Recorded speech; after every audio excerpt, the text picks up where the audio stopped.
Dance, dance, dance, dance. I hit the floor cause that's my plans, plans, plans, plans. I'm wearing all my favorite brands, brands, brands, brands. Give me some space for both my hands, hands, hands, hands. Yeah, cause it goes on and on and on. Can it go? Originally from Caronage, and now he resides in Toronto. A man who looks towards people like Sprang Lang as true icons in the game, and indeed one of his mentors. And by all means, when he could compare what Sprang Lang does on the local scene, you'll understand why Marc approaches comedy the way he goes forward, stand up and that kind of spontaneous vibe. And indeed, he's doing quite well and making some serious waves. He's here for the Alternative Show, and he's heading out to England pretty soon to do his thing. Marc Trinidad, Marc Trinidad, who now lives in Toronto. Yeah, man. Respect and manners, Marc. Good to have you in the program. Nice. Nice, man. I was watching YouTube there to check out your vibe. I recognized you. You're really known within the circuit. Yourself, McFingal, my next good partner too. Yeah. We can safely say your companion, your brother in the comedy, who's in Jamaica right now. John Paul. Yes. Who was supposed to be here, but obviously he's in Jamaica and he can't make it. How things working out for you out there, man, with the comedy? It's a good life. I have no complaints at all.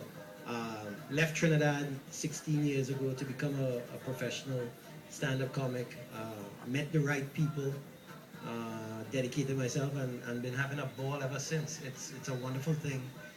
To go to different countries with what we are and be able to paint a picture well enough for them all to be able to cross over and understand what's going on. So I love it. It's great. Can you think of anything better in the world than to do something that you do for free and get paid for it, and they pay for your flights and they pay for your hotel, and it's like a vacation every weekend. Fantastic stuff. It's all right. What's the key element in terms of stand-up? I would obviously think timing and different elements, but for you, what has worked for you? A great desire to make people happy, to bring some sort of satisfaction to them. And that's what we do. Every comedian that you take a look at, it's to make you laugh. I mean, it's also a selfish thing because we enjoy it ourselves. This perverse sense of I made a fool of myself to make you feel good about yourself. It's a wonderful thing. But you can get into any field of expertise for different reasons. But if you have a love for what you do, everything else just falls into play. Excellent. I mean, you can look at Errol, who was just here. Errol has a love for what he does. George Gonzalez, who has a love for what he does. Once you have a love for it, everything comes to pass. You don't have to worry about it. It'll come. Just be dedicated. It'll come. How difficult was it to make inroads within the mainstream market out there? I know obviously you will be known within the diaspora. The Caribbean nationals out there would know of yourself, but to get in, like with the Canadians, the Americans, those folks in Europe. Yeah. How much years and how hard it was to get into I've been fortunate. I met the right people at the right time. I can't complain about anything at all. When I went to Canada, I met a comedian who happened to say because I came from sketch background, doing sketch here, theater here. So I went up there green, not having done stand-up at all. Met someone who said there's a good person for you to talk to, and met a guy called Kenny Robinson who's been doing stand-up for 30-something years at the time when I met him, and he was doing some classes. I took one class with him. He saw something in me that I didn't see in myself at the time. He had a show that he puts on once a month called the Nubian Show, the all-black comedy review. And he said, you ready for the stage? What you doing this Sunday? And went on his show, had a standing ovation first night out, and that was it. It just started from that. So I've been fortunate. When I did BET Comic View, it was a New York comedian by the name of JP Justice that saw me and said, you should do BET. And he put me in contact with, when I went to England, it was Russell Peters, another friend of mine, who said, you should come do a show. And it's just been that. It's been growth by people seeing me and saying, you need to come do this. And that's it. I've been very, very fortunate. Hey, congrats, man. Well done. In terms of approaching it for that market, I mean, you will flip the accent, you will break it down in a way that they understand, or do you put the Trini twang in the mix? There will be some, because I can't get rid of my accent at all.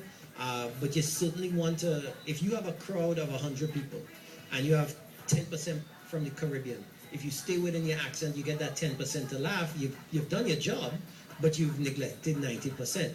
So what you want to do is try and wash it out a little bit, and if you get 50%, you get a louder laugh.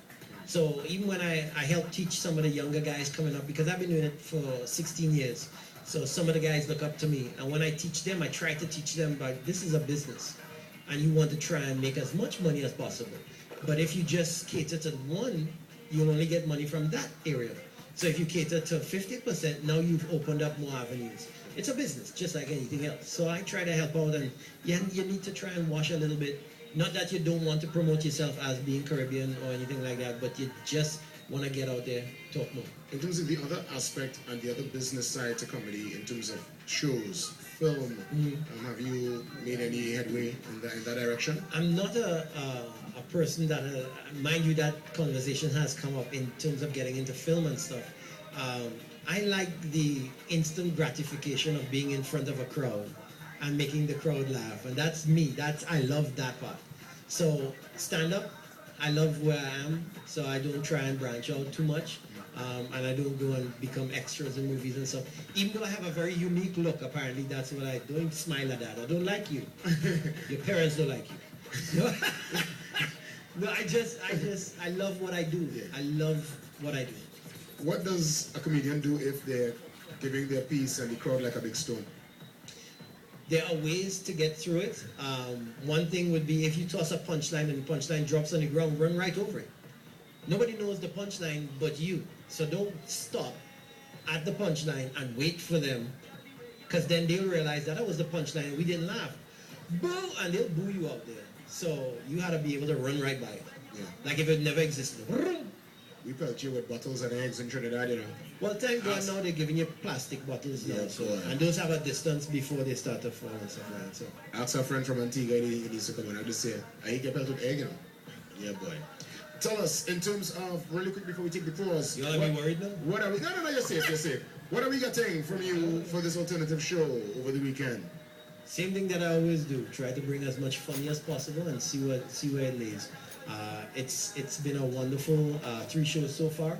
We have 3 more shows coming up in New Grant, Mokoya, Center of Excellence, and the third one. Right. So yeah, we have 3 more to do, and I'm working with some great cats. So it's always fun, and I'll try to represent what I do as well too. So hopefully everybody enjoys me. And if you enjoy me, I'm on Facebook, MARC Trinidad, YouTube, MARC Trinidad. Marc Trinidad from Carnage, you know. Carnage, mate. Out in Toronto now. Shut up. George Gonzalez. Snipe pepper. He's up next. Daddy George, you know, Big Daddy George. Slim Daddy George. Slim Daddy George. Things change now. True. Yeah, you slim now. See you in a few.